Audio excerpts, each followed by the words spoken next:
Haidong Gumdo is a Korean sword art established roughly 2,000 years ago. Unlike Japanese kendo, which is one-to-one sparring, Haidong Gumdo is based on battlefield tactics. So the primary focus for the art is forms, or what's called gumbop, or sword law. So as opposed to kendo, where you're in a straight line, primarily against your opponent, with Haidong Gumdo, I can go offline. If I need to move this way, I can go. If I need to move this way, or if I need to attack someone behind me, I can turn and do that. So it's a lot more freedom. There's a lot more dynamic to it. What captured me with Haidong Gumdo was the fluidity of the movements within the forms, how graceful and how deadly it is at the same time. It's absolutely beautiful to watch when it's being done, especially by the masters and when you're watching people who've been doing it for years.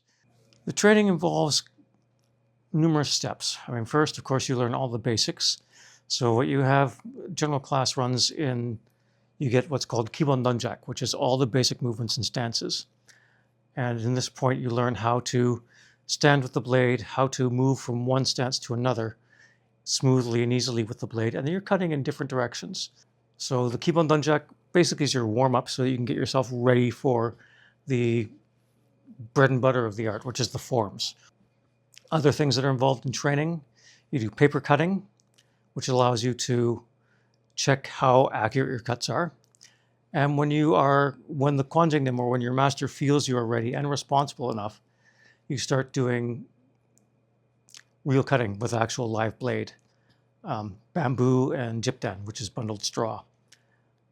It's a very, very different animal, and it's absolutely amazingly fun, but a little nerve-wracking when you first start.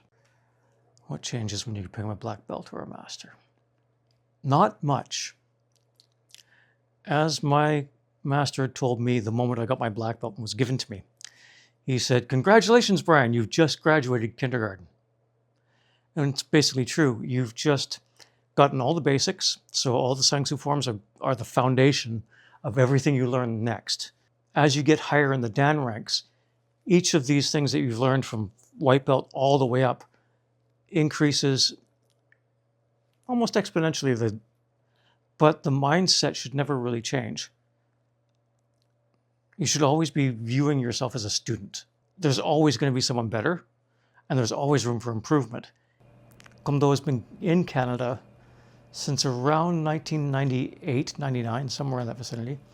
I've had the honor of being able to teach it for the last 13 years.